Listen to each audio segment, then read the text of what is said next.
अस्सलाम वालेकुम दोस्तों पेशाब कंट्रोल ना होने का एक मसला होता है स्ट्रेस इनकॉन्टिनेंस।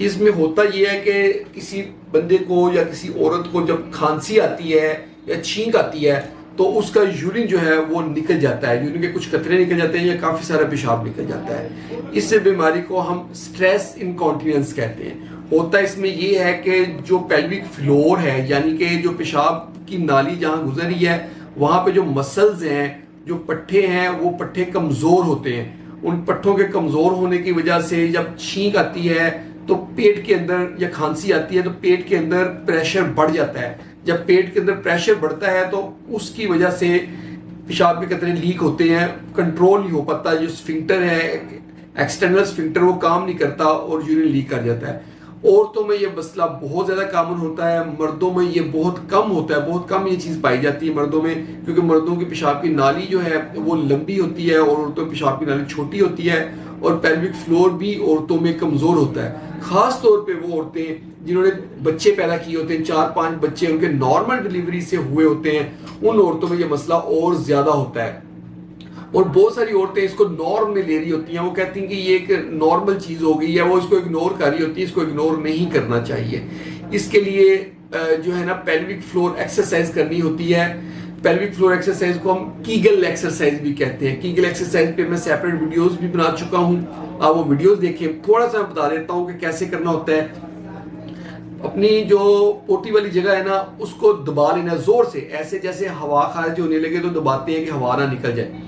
जोर से दबाए रखना है, 10 सेकंड तक दबाए रखना है। 10 सेकंड बाद रिलैक्स छोड़ देना है। जो पखाने वाला सुराख है ना, पिछला सुराख जो है, फिर दोबारा दबा लेना है, दबाए रखना है, दबाए रखना है 10 सेकंड तक, फिर 10 सेकंड रिलैक्स छोड़ना है। ऐसे 20 दफा करना है, सुबह 20 दफा दोपहर और 20 दफा शाम ये करना है।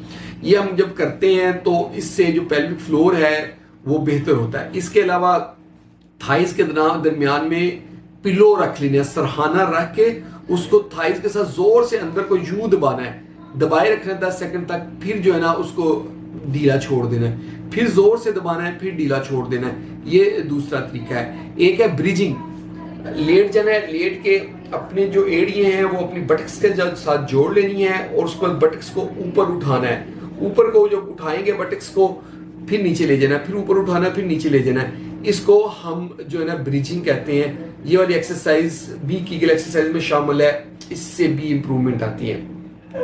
इसके साथ जो मेडिसिन ली जाती हैं जो पहले हम नहीं देते थे, ये मेडिसिन जैसे सोलिफिनासिन है और टॉल्टरेडिन है, लेकिन अब नई रिसर्च है कि इससे भी पेशेंट को इम्प्रूवमेंट आती है, क्योंकि मसाने की दीवारें रिलैक्स हो जाती हैं, प्रेशर इतना ज़्यादा नहीं पड़ता तो इम्प्रूवमेंट आती है।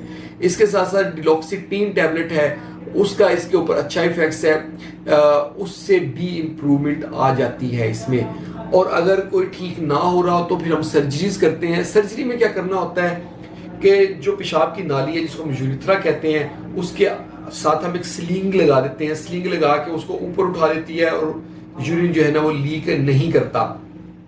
ये वाली चीज़ जो है ना ये करते हैं तो उससे जो है इम्प्रूवमेंट आती है।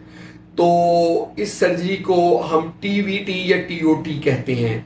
इसके अलावा ओपन सर्जरीज भी की जा सकती है या ऑगमेंटेशन सिस्टोप्लास्टी भी की जा सकती है, जो पुराने ज़माने में होती थी, अब ये चीज़ें नहीं होती। होप आप लोगों को वीडियो पसंद आई होगी। अगर आप पेशाब से रिलेटेड कुछ और बातें पूछना चाहते हैं तो मेरे कमेंट सेक्शन में आएँ और हमारी वीडियो को लाइक कर दें, शेयर करें दोस्तों के साथ जो हेल्थ से रिलेटेड वीडियोस देखते रहना चाहते हैं, और हमारे चैनल को जल्दी से सब्सक्राइब करें ताकि आपको हेल्थ से रिलेटेड अच्छी अच्छी वीडियोस मिलती रहे। बहुत बहुत शुक्रिया।